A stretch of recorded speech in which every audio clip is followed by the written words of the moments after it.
नमस्कार विद्यार्थी मित्रांनो. इयत्ता 5वी स्कॉलरशिप गणित, घटक 6 भूमिती, उपघटक 30 परिमिती, स्वाध्याय 30.1 प्रश्न पहिला. पुढे दिलेल्या आकृतीची परिमिती किती? विद्यार्थी मित्रांनो, आकृतीची परिमिती म्हणजे या ठिकाणी आपल्याला बहुभुजाकृती दिलेली आहे आणि परिमिती काढताना आपण परिमितीची व्याख्या आहे बंदिस्त आकृतीच्या सर्व बाजूंच्या लांबीची बेरीज. म्हणजे या आकृतीला जेवढ्या भुजा आहेत त्या प्रत्येक बाजूच्या लांबीची बेरीज म्हणजे या आकृतीची परिमिती. आपण सर्व बाजूंच्या लांबीची बेरीज करणार. तर आपण 4 पासून सुरुवात करू किंवा 3 पासनं. 3 आणि 2 5, 5 आणि 4 9, 9 आणि 2 11, 12 13 14 आणि 14.5 हे आपलं उत्तर आहे. 14.5 म्हणजे पहिल्या प्रश्नाचं योग्य उत्तर पर्याय क्रमांक 3 14.5. प्रश्न दुसरा. 6 सेमी बाजू असलेल्या चौरसाची परिमिती किती? मित्रांनो, 6 सेमी बाजू असलेला चौरस म्हणजे चारही बाजू सारख्या आणि आपल्याला एक बाजू दिली आहे 6 सेमी आणि चौरसाची परिमिती आपल्याला शोधायची म्हणजे 4 बाजूंची आपल्याला बेरीज करायची. एक बाजू 6 सेमी असेल, सगळ्या बाजू चौरसाच्या सारख्या असतात म्हणजे 6 गुणिले 4 6 चौक 24 सेमी हे आपलं योग्य उत्तर आहे पर्याय क्रमांक 3. किंवा चौरसाच्या परिमितीचं सूत्र आहे 4 गुणिले बाजू म्हणजे 4 गुणिले 6 6 चौक 24 सेमी पर्याय क्रमांक 3. प्रश्न तिसरा. एका आयताची व एका चौरसाची परिमिती समान आहे. आयताची परिमिती 80 सेमी असल्यास चौरसाच्या प्रत्येक बाजूची लांबी किती? मित्रांनो, आयत आणि चौरस दोघांचीही परिमिती समान आहे आणि दोघांची परिमिती आपल्याला सांगितली 80 सेमी. म्हणजे आयताची परिमिती 80 सेमी असेल तर चौरसाची परिमितीसुद्धा 80 सेमी असणार. आपल्याला प्रश्न विचारलाय चौरसाच्या प्रत्येक बाजूची लांबी किती? आता चौरसाची परिमिती जर 80 सेमी असेल तर प्रत्येक बाजूची लांबी किती? चौरसाच्या चारही बाजू समान असतात म्हणजे आपण या ठिकाणी हा जर चौरस काढलात, या चौरसाच्या चारही बाजू समान आहेत. मग या चारही बाजू जर समान असतील तर आणि याची परिमिती 80 सेमी असेल तर प्रत्येक बाजू किती असणार आहे? तर प्रत्येक बाजू असेल 20 सेमी, 20 सेमी, 20 सेमी आणि 20 सेमी. म्हणजे या चौरसाची परिमिती होईल 80 सेमी. म्हणजे आपलं योग्य उत्तर आहे पर्याय क्रमांक 3. चौरसाची प्रत्येक बाजू 20 सेमी असेल. प्रश्न चौथा. एका आयताची परिमिती 60 सेमी आहे. त्याची रुंदी 14 सेमी असल्यास त्याची लांबी किती असेल? आयताची परिमिती 60 सेमी सांगितली. विद्यार्थी मित्रांनो, आयत म्हणजे समोरासमोरच्या बाजू सारख्या. तर आता या ठिकाणी मी एक आयताची आकृती काढतो. आयताची परिमिती 60 सेमी आहे. आयताची रुंदी सांगितली आपल्याला 14 सेमी. आयताच्या समोरासमोरच्या बाजू सारख्या असतात म्हणजे दोन्ही बाजू ह्या झाल्या रुंदीच्या. तर लांबी किती असणार आहे? तर 14 आणि 14 28. 28 ही रुंदी झाली. मग परिमिती सांगितली आपल्याला 60. 60 मधनं जर आपण 28 या ठिकाणी मायनस केले तर उत्तर येईल 32. 32 म्हणजे या दोन बाजूंच्या लांबीची बेरीज. मग दोन बाजूंच्या लांबीची बेरीज 32 असेल तर एक बाजू किती असेल? तर एक बाजू असेल 16 सेमी. म्हणजे त्याची लांबी किती असेल? 16 सेमी. एक बाजू 16 तर दुसरी बाजूसुद्धा 16 कारण की आयताच्या समोरासमोरच्या बाजू सारख्या असतात. म्हणजे आपलं उत्तर आहे पर्याय क्रमांक 1. प्रश्न 5वा. सोबतच्या त्रिकोणाची परिमिती 35 सेमी आहे. तर त्याच्या समान बाजूंची प्रत्येकी लांबी किती? मित्रांनो, आपल्याला समद्विभुज त्रिकोण दिला आहे म्हणजे दोन बाजू सारख्या आहे. एक बाजू त्रिकोणाची वेगळी आहे. त्रिकोणाची परिमिती 35 सेमी आहे. मग त्रिकोणाची परिमिती 35 सेमी आहे. त्यातली जी वेगळी बाजू आहे ती आहे 5 सेमी. मग ती आपण जर मायनस केली तर उत्तर आलं आहे आपलं 30. मग आता 30 हे काय आहे? तर दोन समान बाजूंच्या लांबीची बेरीज. मग आता दोन समान बाजूंच्या लांबीची बेरीज 30 असेल तर एक बाजू किती असेल? तर एक बाजू असणार आहे 15 सेमी कारण की एक बाजू 15 आणि दुसरी बाजू 15. म्हणजे ही 15, ही बाजू 15, 15 आणि 15 30 आणि 5 35. म्हणजे 5व्या प्रश्नाचं योग्य उत्तर आहे पर्याय क्रमांक 4 15 सेमी. प्रश्न 6वा. दिलेल्या आकृतीच्या प्रत्येक बाजूची लांबी 6 सेमी असेल तर त्या आकृतीची परिमिती किती? मित्रांनो, आकृतीची परिमिती आपल्याला शोधायची असेल तर त्याची व्याख्या आहे बंदिस्त आकृतीच्या सर्व बाजूंच्या लांबीची बेरीज. आपल्याला एक बाजू 6 सेमी दिली म्हणजे या ठिकाणी सगळ्या बाजू समान आहेत. ही बाजूसुद्धा 6 असेल, त्यानंतर ही बाजू 6 असेल, खालची बाजू 6 आणि ही बाजूसुद्धा 6. आता मध्ये जी बाजू आहे ती सुद्धा 6 आहे, पण ती परिमिती मोजताना ती बाजू आपण या ठिकाणी विचारात घेणार नाही. म्हणजे आपल्याला 5 बाजूंची बेरीज करायची आणि प्रत्येक बाजू 6 सेमी आहे. म्हणजे 6 पंचे 30 सेमी हे आपलं योग्य उत्तर असेल. 6व्या प्रश्नाचं योग्य उत्तर आहे पर्याय क्रमांक 3, 30 सेमी. म्हणजे या आकृतीची परिमिती आहे 30 सेमी. प्रश्न 7वा. बाजूची लांबी 3 सेमी असलेल्या चौरसाच्या एका कोपऱ्यातील 1 सेमी बाजू असलेला चौरस कापून घेतला, तर मूळ चौरसाची परिमिती व राहिलेल्या आकाराची परिमिती यामधील फरक किती असेल? मित्रांनो, बाजूची लांबी 3 सेमी असलेल्या चौरस. आता बाजूची लांबी 3 सेमी असलेला हा चौरस आहे आणि आपल्याला याची परिमिती शोधायची आहे. तर आता या ठिकाणी विद्यार्थी मित्रांनो, हा 3 सेमी बाजू असलेला, प्रत्येकी 3 सेमी बाजू असलेला हा चौरस आहे. तर या आकृतीची परिमिती किती असेल?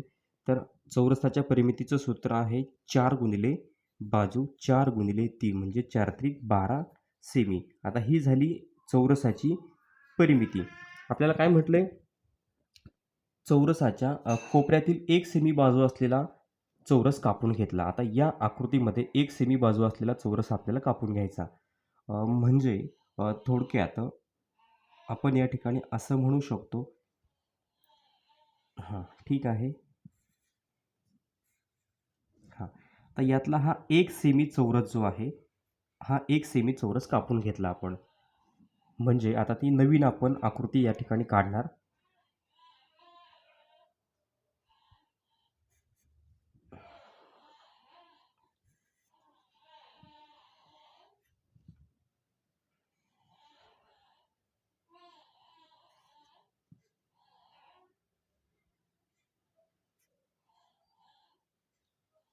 हां, ठीक आहे. तर हा 1 सेमी असलेला चौरस आपण या ठिकाणी विद्यार्थी मित्रांनो कापून घेतलेला आहे. तर या ठिकाणी ही बाजू आहे 3 सेमी, ही बाजू 3 सेमी. त्यानंतर आता 1 सेमी चौरस आपण या ठिकाणी कापून घेतला. म्हणजे ही बाजू झाली 2 सेमी. त्यानंतर ही बाजूसुद्धा 2 सेमी. आता या ठिकाणी ही बाजू 1 सेमी आणि ही शेजारी जी आहे ती बाजूसुद्धा 1च सेमी झाली. म्हणजे ही बाजू 1 सेमी आणि ही बाजू 1 सेमी. तर आता आपण या आकृतीची जर परिमिती काढली, तर पहिल्या आकृतीची परिमिती आहे 12 सेमी.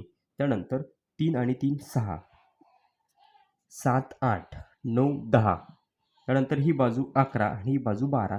म्हणजे या आकृतीची परिमितीसुद्धा 12 सेमीच येते. म्हणजे एक सेमी बाजू असलेला आपण चौरस जर कापून घेतला तरीसुद्धा परिमिती 12 सेमीच येते. तर आपल्याला प्रश्न विचारले, तर मूळ चौरसाची परिमिती व राहिलेल्या आकाराची परिमिती यामधील फरक किती आहे? तर यामधील फरक मित्रांनो 0 असेल.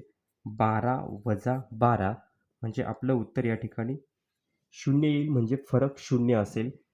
तर या ठिकाणी आपल्या लक्षात आलं असेल, 1 सेमी चौरस आपण या ठिकाणी कापून घेतल्यानंतर जी परिमिती राहते, जी परिमिती आकृतीची येते ती सुद्धा 12 सेमीच येते. म्हणजे 7व्या प्रश्नाचं योग्य उत्तर आहे पर्याय क्रमांक 4, 0 सेमी. प्रश्न 8वा. 8 सेमी लांबी व 4 सेमी रुंदी असणारा एक आयत व 4 सेमी बाजू असणारा एक चौरस एकमेकांना जोडून ठेवले, तर तयार होणाऱ्या नवीन आकृतीची परिमिती किती असेल? विद्यार्थी मित्रांनो, 8 सेमी लांबी आणि 4 सेमी रुंदी. तर या ठिकाणी आपण बघूया, 8 सेमी लांबी आणि 4 सेमी रुंदी. तर या ठिकाणी हा 8 सेमी लांबी आहे आणि 4 सेमी रुंदी असणारा हा आयत. आणि त्यानंतर 4 सेमी बाजू असलेला एक चौरस.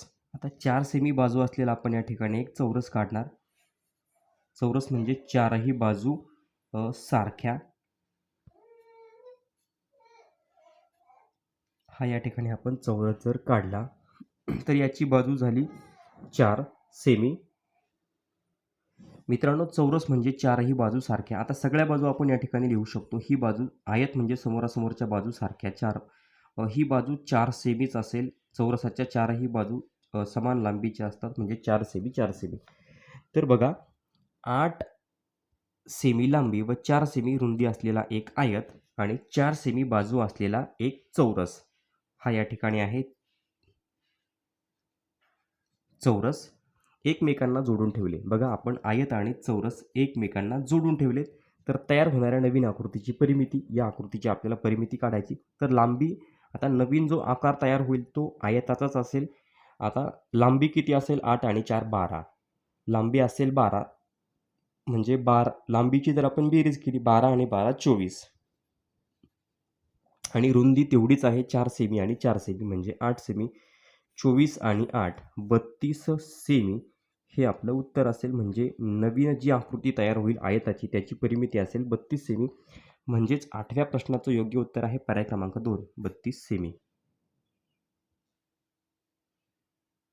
प्रश्न 9वा, एक तार वाकवून तिच्यापासून एक त्रिकोण असा तयार केला की त्याच्या 2 बाजूंची लांबी समान असेल व तिसऱ्या बाजूची लांबी त्याच्या निम्मी असेल. समान बाजूंची लांबी प्रत्येकी 4.8 सेमी असल्यास त्या त्रिकोणाची परिमिती किती असेल? मित्रांनो, या ठिकाणी एक तार वाकवून त्यापासून आपल्याला असा त्रिकोण तयार करायचा आहे की ज्याच्या 2 बाजू समान असेल आणि तिसरी बाजू त्या समान बाजूच्या निम्मी असेल. तर समान बाजूंची लांबी प्रत्येकी 4.8 सेमी आहे. म्हणजे आपल्याला हा समद्विभुज त्रिकोण तयार करायचा, म्हणजे 2 बाजू सारख्या असतील आणि एक बाजू वेगळी असणार आहे. मित्रांनो, 2 बाजू सारख्या आणि एक बाजू वेगळी, म्हणजे 2 बाजू आपल्याला समान करायच्यात, म्हणजे हा होईल समद्विभुज त्रिकोण तयार आणि एक बाजू वेगळी असेल. आता समान बाजू किती सांगितल्यात आपल्याला? 4.8. 4.8 प्रत्येकी 4.8 आणि तिसरी बाजू त्याच्या निम्मी आहे. मग 4.8च्या निम्मी बाजू म्हणजे किती? तर 2.4. तर या आकृतीची परिमिती किती आहे? आपण या ठिकाणी यांची बेरीज करणार. 4.8 अधिक 4.8 अधिक 2.4. आता 8 आणि 4 12, 8 दुणे 16 आणि 4 20, हातचे आले. या ठिकाणी 2 दशांश चिन्हाच्या जागी दशांश चिन्ह. 4 दुणे 8 आणि 4 त्रिक 12, म्हणजे 12 सेमी हे आपलं योग्य उत्तर आहे. म्हणजे 9व्या प्रश्नाचं उत्तर आहे पर्याय क्रमांक 2, 12 सेमी. त्या त्रिकोणाची परिमिती किती आहे? तर या त्रिकोणाची परिमिती होईल 12 सेमी. प्रश्न 10वा, एक समभुज त्रिकोणाची बाजू 10 सेमी आहे. त्या त्रिकोणाच्या परिमितीचा चौरस काढल्यास चौरसाची बाजू किती? एक समभुज त्रिकोणाची बाजू 10 सेमी आहे. समभुज त्रिकोण म्हणजे सर्व बाजू समान. विद्यार्थी मित्रांनो, आपण एक त्रिकोण काढणार ज्या त्रिकोणाच्या सर्व बाजू समान असतील. मग आता या ठिकाणी मध्ये एक रेष, म्हणजे हा झाला समभुज त्रिकोण. समभुज त्रिकोणाची प्रत्येक बाजू आहे 10 सेमी. मग आता या त्रिकोणाच्या 10 बाजू, तीनही बाजू 10-10 सेमी आहे. म्हणजे या त्रिकोणाची परिमिती किती झाली? तर त्रिकोणाची परिमिती बरोबर 30 सेमी.